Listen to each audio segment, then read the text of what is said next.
Assalamualaikum warahmatullahi wabarakatuh. Halo siswa kelas 4.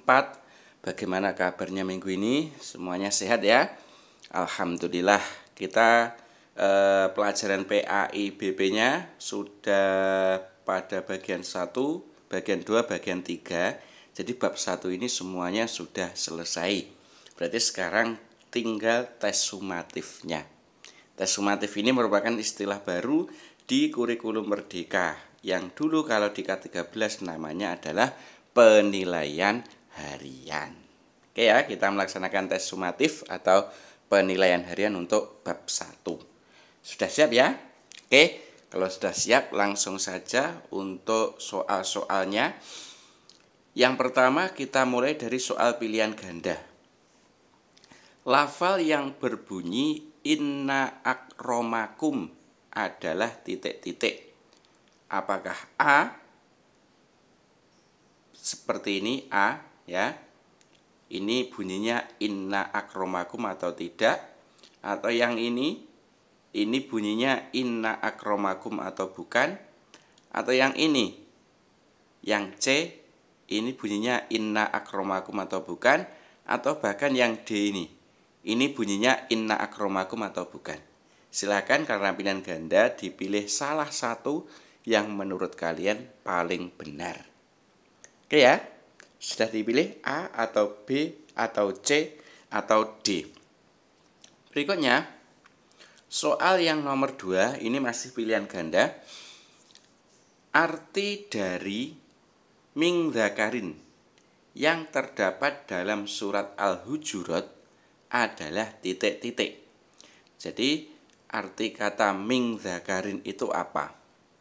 Yang pertama, apakah A dari seorang laki-laki atau B dan dari seorang perempuan atau C kami telah menciptakan kamu atau D agar kamu saling mengenal. Yang arti dari min dzakarin itu yang mana? Silakan dipilih salah satu A, B, atau C.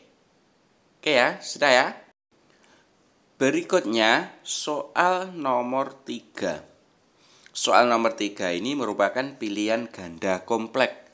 Pilihan ganda kompleks itu jawabannya pasti lebih dari 1. Ya, jadi nanti kalian menjawab harus lebih dari 1.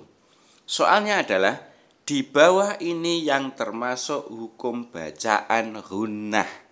Nah ini di bagian 1 bab 1 kemarin ada hukum-hukum bacaan dalam surat Al-Hujurat ayat 13.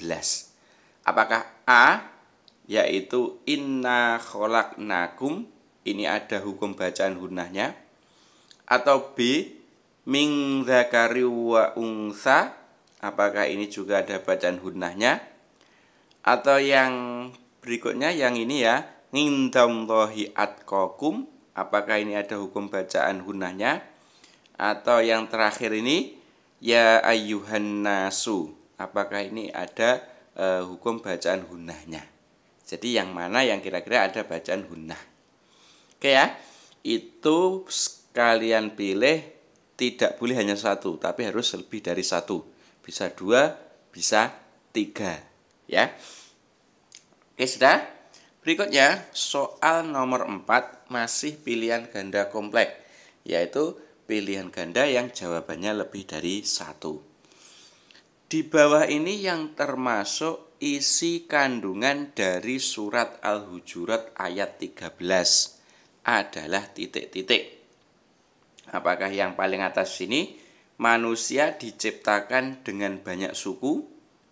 Atau B, atau yang bawahnya ya maksudnya orang kaya adalah orang yang paling mulia? Atau yang C, orang miskin ialah orang yang paling mulia? Atau yang D, Allah Maha mengetahui semuanya? Silakan dipilih. Pilihannya pasti lebih dari 1 yang benar. Oke, sudah ya. Berikutnya soal yang nomor 5 ini adalah soal benar atau salah. Jadi nanti kalian tinggal menjawab benar atau salah dari pertanyaan ini, kemudian nanti alasannya apa. Pertanyaan atau pernyataannya adalah lafal yang digaris bawah adalah contoh dari bacaan idhar. Ini ya, yang digaris bawah ini adalah contoh bacaan idhar. Apakah benar atau salah? Kalau benar silakan ditulis benar, kalau salah silakan ditulis salah. Kemudian apa alasanmu? Silakan ditulis alasannya. Jadi kalian nanti menjawabnya benar kalau menurut kalian benar, atau menjawabnya salah kalau menurut kalian salah. Berikutnya benar atau salah harus diberi alasan. Apa alasanmu? Paham ya cara mengerjakan nomor 5? Oke, silahkan dikerjakan. Ya sudah ya. Berikutnya soal nomor 6 ini masih benar atau salah. Berdasarkan surat Al-Hujurat ayat 13, manusia diciptakan dari nenek moyang yang sama. Apakah ini benar atau salah? Kalau benar silahkan dijawab benar, kalau salah silahkan dijawab salah, dan apa alasanmu menjawab benar atau salah itu. Ini caranya sama seperti soal nomor 5 tadi ya. Untuk yang pernyataannya adalah seperti ini. Kira-kira benar atau salah. Berikutnya, soal nomor 7 ini masih benar atau salah. Nomor 7 pernyataannya adalah tidak ada kelebihan antara orang Arab dengan orang yang bukan Arab. Nah, ini berdasarkan hadis tentang keragaman ya. Apakah itu benar atau salah? Kalau menurut kalian benar silahkan dijawab benar. Kalau menurut kalian salah silahkan dijawab salah. Jangan lupa apa alasanmu menjawab benar atau salah tersebut. Oke, sudah ya. Berikutnya kita lanjut. Soal nomor 8. Nah, sekarang menjodohkan ya. Silakan dijodohkan kata di bawah ini dengan hukum bacaan yang ada di sampingnya. Yang nomor 1, kata innallaha. Kira-kira ini mempunyai hukum bacaan apa? Apakah qalqalah atau ikfa atau gunnah? Nah, nanti silakan dihubungkan. Ya, contoh ini hanya contoh jadi belum tentu benar. Misalnya innallaha ini merupakan bacaan ikhfa, ya ini di garis seperti ini. Ya, berarti 1B. Kalau misalnya khalaqnakum ini merupakan bacaan gunnah misalnya, ya di garis seperti ini atau ditulis 2C dan seterusnya. Jadi dipasangkan atau dijodohkan yang menurut kalian benar. Oke, paham ya? Oke, berikutnya kalau sudah paham, kita lanjut soal nomor 9. Ya, ini masih menjodohkan seperti tadi. Kalau tadi yaitu dijodohkan dengan hukum bacaannya, sekarang surat Al-Hujurat ini atau kata-kata dalam surat Al-Hujurat ini dijodohkan dengan artinya. Nomor 1, ya ayyuhan nasu, kira-kira artinya apa? Apakah artinya yang A ini, atau artinya yang B, atau artinya yang C? Silakan nanti digaris ya. Digaris atau ditulis, misalnya 1B atau 1A atau 1C gitu.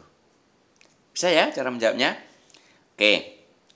Berikutnya sekarang soal nomor 10. Nah, soal nomor 10 ini adalah isian singkat. Jadi kalian tinggal mengisi ya, singkat saja. Nomor 10, arti dari bacaan gunnah adalah titik-titik. Ya, apa? Gunnah itu artinya apa? Silakan dituliskan di situ. Oke ya. Selanjutnya soal nomor 11. Ini masih isian singkat. Berdasarkan surat Al-Hujurat ayat 13, manusia itu dijadikan berbangsa-bangsa dan bersuku-suku untuk titik-titik. Jadi untuk apa? Kok manusia itu dijadikan berbangsa-bangsa dan bersuku-suku? Ini berdasarkan surat Al-Hujurat ayat 13. Oke, sudah jawab? Kalau sudah dijawab, berikutnya soal nomor 12 ini masih isian singkat. Semua perkataan, perbuatan, dan ketetapan Nabi Muhammad SAW disebut titik-titik. Ayo, jadi perkataan, perbuatan, dan ketetapan Nabi Muhammad itu disebut apa? Kalian tinggal menulis apa gitu. Oke, sudah ya? Kalau sudah, berikutnya soal nomor 13. Ini soal uraian. Jadi kalian menjawabnya agak panjang ya, namanya uraian. Tuliskan satu contoh saja hukum bacaan mat yang terdapat pada surat Al-Hujurat ayat 13. Ya, jadi bacaan mat itu yang mana? Gitu ya, dalam surat Al-Hujurat ayat 13 itu. Kata-kata yang mana yang menunjukkan bacaan mat. Oke? Sudah ya? Oke, kalau sudah, berikutnya soal nomor 14. Tuliskan 3 pesan pokok yang terdapat dalam surat Al-Hujurat ayat 13. Jadi pesan pokoknya kemarin di bagian 2 ya, ada 4 pesan pokok. Kalian tinggal menyebutkan 3 saja. Kira-kira 3 pesan pokok itu apa saja? 1, 2, 3 gitu. Oke, paham ya? Oke, kalau sudah paham, berikutnya soal yang terakhir. Ini soal yang nomor 15.